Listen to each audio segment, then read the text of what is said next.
All right, today we're talking about Thor, but maybe not the Thor you think you know. We're going to peel back the layers of legend and comics to find the real god underneath it all. So let's kick things off with a pretty wild question. For pretty much everyone, Thor is the god of thunder. That's his whole deal, right? But what if I told you that's a huge oversimplification, and maybe not even the most important thing about him? Yeah, you heard that right. This is a quote from an old Norse expert, and it's a total bombshell. It kind of turns everything we think we know on its head. If the ancient stories don't actually call him the god of thunder, then who was he? Let's dig in. Okay, so first things first, let's get a clear picture of the Thor we all recognize. You know, the mighty, hammer-swinging hero from the movies and comics. A lot of how we see Thor today comes from powerful art like this 1872 painting. This image really locked him in our minds as this brawny, super loyal warrior. He's the ultimate defender of the gods, the guy who protects Asgard from all the giants. He's brave, he's strong, he's dutiful. This is the Thor of pop culture for sure. But it's really just one part of a much bigger story. So, to get closer to the real Thor, we have to play detective a little bit. We've got to look at the evidence that historians and archaeologists actually have to work with. And, well, this is where things get a little tricky. Here's the biggest challenge we face. Our most detailed sources, these amazing stories called the Eddas and sagas, they were all written down 200 to 300 years after the Viking Age was already over. And on top of that, they were often written by Christians looking back on a pagan past.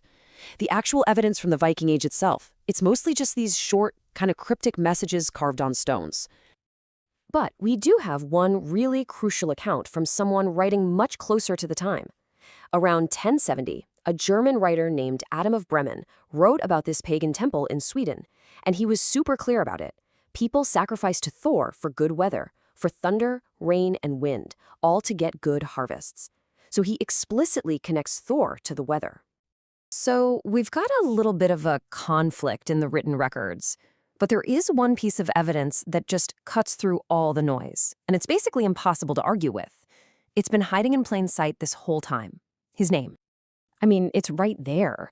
His name in Old Norse, Thor, literally just means thunder. That's not a title they gave him, it's what his name is, and it's directly related to our modern English word. So if his hammer, Mjölnir, was like a lightning bolt, Thor himself was the thunder that followed. It's as direct a link as you can get. Okay, so the connection to thunder is locked in. It's undeniable. But, and this is a really big but, if we just stop there and call him the god of thunder, we are missing the most important part of who he was to the people who actually worshipped him. He was so much more than that. You have to understand, there was kind of a social divide among the Norse gods. You had Odin, who was the god of the elites, the kings, the poets, the nobles. He was all about magic and secret knowledge. But Thor? Thor was the god of the common person. We're talking about farmers, settlers, laborers. He was about real, tangible stuff, protection, duty, and making sure the community thrived. And this wasn't some subtle thing either. It was so well known that it shows up right in their own myths. In one poem, Odin actually taunts Thor with this, basically saying, yeah, all the nobles belong to me, but you get the common folk. He wasn't some distant, abstract god. He was deeply woven into the fabric of everyday life.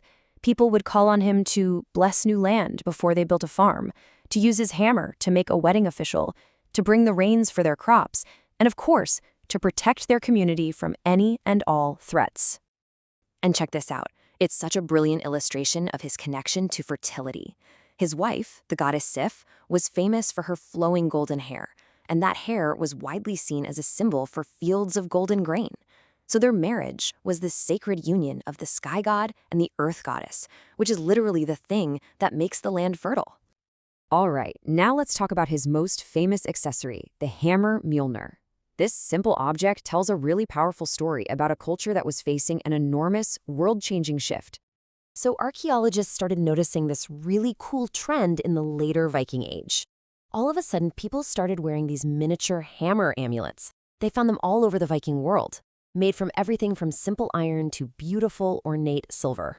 And the timing here seems to be no coincidence. This sudden explosion in hammer jewelry happened right as Christian missionaries were becoming more and more active in Scandinavia. So the thinking is that wearing a hammer was a very public, Very deliberate way of saying, nope, I'm sticking with the old ways, with the old gods. Now, what's really interesting is that the archaeology shows this reaction wasn't the same everywhere. Like in Denmark, you see this huge spike in hammer pendants found in graves.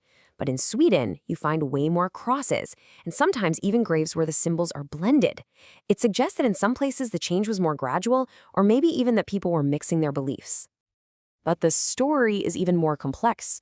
When you look at even earlier finds like this iron hammer ring from the 9th century, they tell us these symbols started showing up before the main conflict with Christianity really kicked off. This suggests the hammer's meaning was already evolving and important, even before it became a symbol of resistance. So after all of this, the warrior god, the fertility god, the cultural symbol, where does that leave Thor today? So the final verdict is this. Just calling him the god of thunder doesn't even begin to cover it. Yes, his name is Thunder, but his real job was way bigger. He was the protector of the everyday person, the guarantor of stability and prosperity, and he became this powerful symbol for a people trying to navigate a massive transformation in their world. And what's incredible is that his story isn't over. According to the National Museum of Denmark, the belief in these old gods never completely disappeared. It just went underground, or was practiced in secret, or blended in with new traditions. Today, we're actually seeing a growing revival known as Asatro, or the Old Way. Now, it's not a direct copy of the past, but a modern reinterpretation of those ancient beliefs. And it's now an officially recognized religion in several Nordic countries, with people holding ceremonies and honoring the gods all over again. Thor's incredible journey, from ancient sky god to Viking age protector to comic book hero, and now to a figure in a living religion, it really shows us that our understanding of the past is never finished. It makes you wonder, right? What other big pieces of history that we think are settled might have a much deeper story just waiting for us to find it?